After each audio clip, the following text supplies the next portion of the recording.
Hello, my name is Karina Rojas, and I'm a postdoctoral researcher at BFL in Switzerland. In this talk, I will present the results of my latest project related to the search for new gravitational lens systems using artificial intelligence. So I will start explaining briefly what is the gravitational lens effect. This effect is produced when the light of a source is deflected by the lens gravitational potential, yielding in multiple images, arcs, or rings, as you can see in these images here. This is beautiful, but this effect is very rare. We only have around hundreds of confirmed lenses and thousands of candidates. So the motivation of this work is find more of the systems, but why? The gravitational lens effect helps to address a broad variety of scientific questions. For example, they act as cosmic telescopes, allowing us to see very far away galaxies, as you can see in the first panel. We also can study cosmological parameters like the Hubble constant, which value is in tension with other proofs results. Another interesting subject of study is the luminous and dark matter component of the lens galaxies, as well the inner structures of, for example, quasars. All these applications and others will be statistically benefited by increasing the non-lens sample. So we currently are looking for lenses in ground-based surveys. In our project, we are using the dark energy survey, which maps this region highlighted in pink in the southern hemisphere in here. And to do so, the dark energy survey uses a Blanco telescope in La Serena in Chile, and DCAM that contains 5 filters, but in this search we are only using GRI. From the surveys, we choose a sample of luminous red galaxies, or LRG, following a color and magnitude selection, so you can see in the slide. And we select this type of galaxies because as they are more massive, there is more probability on finding lensing features around them. So our parent sample contained around 18 million galaxies. So several searches have already been performed using different techniques, but we decided to investigate one of the most popular in the latest science, the artificial neural networks. These networks are an interconnected group of nodes inspired by a simplified version of biological neurons. So in this plot, each circle represents an artificial neuron and the arrows represent the connections. The neurons are typically organized in layers. The input layer is the one that receives external data, while the output layer is the one that produces the results. In between them are the hidden layers that actually are not visible to the external system. In our specific case, we use convolutional neural networks, which are commonly applied to the analysis of images as image recognition and classification. The hidden layers of a CNN typically consist of a series of convolutional, pooling, fully connected, and normalization layers. But in very simplified words, in the hidden layers, the CNNs take advantage of the patterns in the data to be able to output a score related to each label or class, as you can see in this flow chart. So then in the output, you will have 2 values that, for example, in this case, we want to classify between dogs and cats. In this case, the higher score goes for dogs. So To make that our CNN learn, we need to show hundreds of thousands labeled images as example. So we need to build a robust training set. But as I say in the beginning, we have just hundreds of confirmed lens systems. So to build our training set, we are going to use simulations. So our simulations are built based on real data, despite other searches that are like totally fully simulated.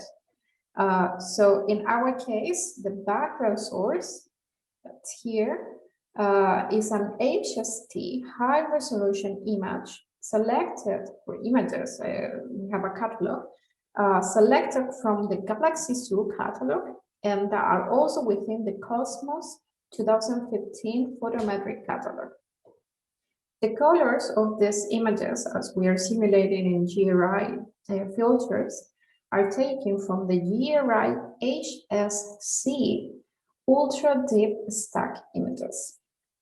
On the other hand, the foreground galaxy, that's here, the foregrounds galaxy are taken from our color magnitude LRG selection. So to lens our source, we create a mass model that follow the characteristics of the lens galaxy. So it's have the sense that it's more realistic.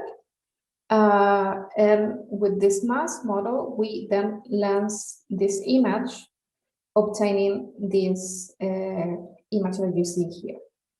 So as you see, both of them, the lens at source and the lens belongs to different surveys. So before to up them, we need to normalize everything as if we are observing this lens system by DS in this case. So to do so, we convolve the source with the corresponding DES PSF. We resize the pixels and we rescale also the flux. So everything it's normalized to DES. So finally, when this is done, we add the lens at source image to the LRG image. So we have our simulation. This simulation toolbox is available on GitHub and is based on a Python package called Lenstronomy. So our simulations looks like this paneling here.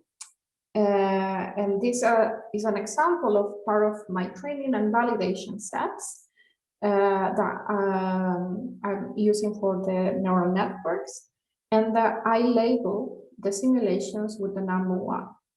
Also, these sets contains non-lens examples which are labeled as 0. I use a total of 200,000 images in this training and validation sets. And in the hidden layers, the convolutional neural network in practice will learn how to recognize these lensing patterns against these non-lens examples. To do this process, we use a pre-trained EfficientNet B0, which is among the most efficient model to date, since it can reach similar or better accuracy than other models using less parameters. Here you can see the performance of our model, where this test set is actually formed with by candidates and confirmed lenses to have a more realistic sense of the evaluation of our network. So as I said in the beginning, lenses is rare. So actually, when we apply this model to our 18 million sample, the output shows that only a 98.6% of the sample is a 98.6% of the sample is labeled as near to 0, so is labeled as a non-lens system. if we zoom in this area here, we see that 130,000 objects get predictions above 0.5. So that means that it's closer to the label 1 than to lens. So we finally decide to select only the objects which predictions are above 0.9 as our preliminary candidates. So these are like 76,000 objects, which now they have to pass a human visual inspection. For this purpose, we designed two visualization tools, one mosaic tool for easy and fast classification, and another where we can classify one by one, carefully inspect each object. So this visual inspection step was performed by 7 members of my team. So we could have a big discussion and have different opinions about this. So, and we also include different phases or steps. So the first steps was use the mosaic tool to select all the objects that seems lens or also ring galaxies that are one of our main source of confusion, not only for the neural network, but also for us as visual inspectors. And we short this list from 76,000 to 9,000. We include a second step to clean the rings using the same mosaic tool, and a third step to visually inspect each object one by one and classify it among the main categories that are short lens, maybe lens, flexion, and non-lens. For non-lenses, we also use the subclassifications mergers, spirals, and ring galaxies.